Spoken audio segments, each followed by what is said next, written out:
Bonjour à tous, je vais vous expliquer en 2 minutes les règles de Parchemancien, puis je vous donnerai quelques astuces de jeu pour faciliter vos premières parties et pour peaufiner votre stratégie. Et si vous avez des questions après la vidéo, n'hésitez pas à les poser en commentaire. Dans Parchemancien, les joueurs sont des magiciens qui souhaitent devenir l'apprenti du maître Parchemancien. Pour les départager, il leur laisse à disposition ses propres parchemins et chacun devra donc l'impressionner en usant de ruses, de tactiques et un petit peu de chance. Le but du jeu, c'est donc de cumuler le plus de points d'influence possible en se transformant en diverses créatures grâce aux 27 cartes parchemin du jeu. Presque toutes les créatures possèdent donc une valeur de points, un ou deux sorts et une famille. La mise en place est facile, on mélange ensemble les 27 parchemins, on en distribue 2 à chaque joueur et le reste est dispersé face cachée entre tous les joueurs. Chaque joueur a aussi droit à une petite fiche d'aide pour les effets des sorts.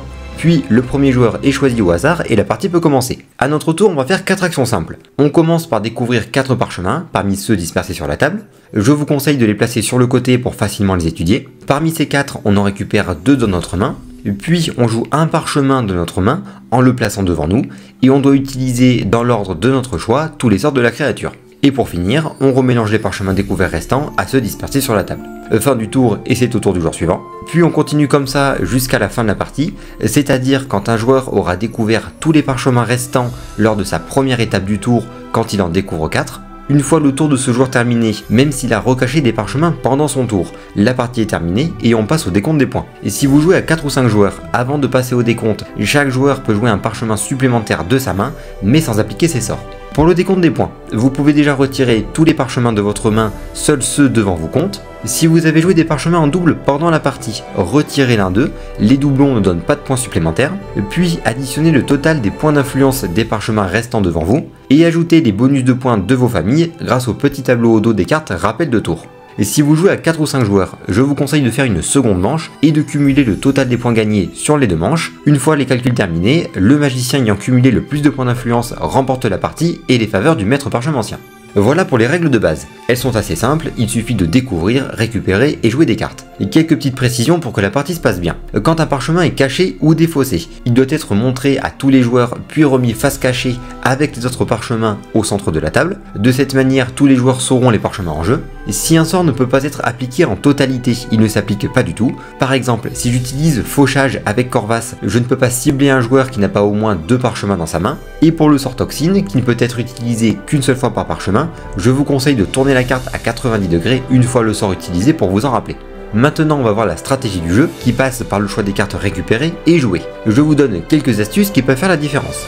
Quand vous devez récupérer 2 parchemins parmi ceux découverts, évitez de prendre des parchemins que vous avez déjà joués puisque les doublons ne comptent pas en fin de partie. Essayez aussi de prendre l'un des parchemins rapportant le plus de points. Et si vous hésitez entre plusieurs, rappelez-vous que les familles recomposées donnent des points supplémentaires. À force de jouer, vous saurez aussi choisir vos parchemins en fonction de ces sorts. Vous verrez aussi certains parchemins qui n'ont pas de famille et qui ne donnent pas de points, comme par exemple un chat ou un corbeau. Et techniquement, ils ne semblent pas intéressants, mais on ne les a pas ajoutés juste pour vous faire perdre du temps.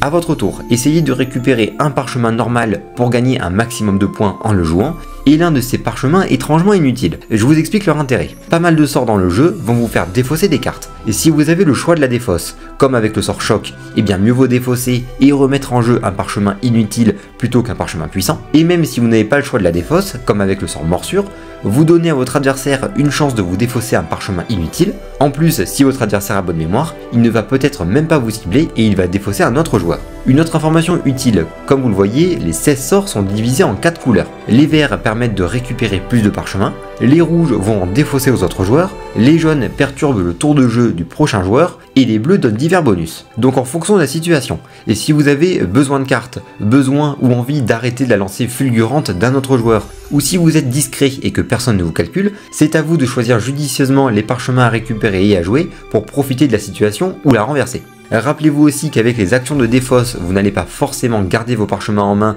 jusqu'à votre prochain tour, donc faites bien attention à ce que vous allez garder en main, de même qu'à 4 et 5 joueurs, puisque vous pourrez jouer un parchemin supplémentaire avant le décompte des points, il vous faudra tout de même essayer de garder une bonne carte en main. La composition des familles peut aussi fortement faire la différence, donc il faut choisir en fonction de ça, mais aussi garder un œil sur les familles que visent vos adversaires. Bref, vous l'avez compris, et vous le maîtriserez encore plus en jouant, mais toutes les actions, aussi simples soient-elles, peuvent faire pencher la balance. Et ce n'est que la version de base du jeu, des extensions arriveront petit à petit pour ajouter des mécaniques ou simplifier le jeu, et collectionner des créatures toujours plus épiques. Amusez-vous bien et n'hésitez pas si vous avez des questions.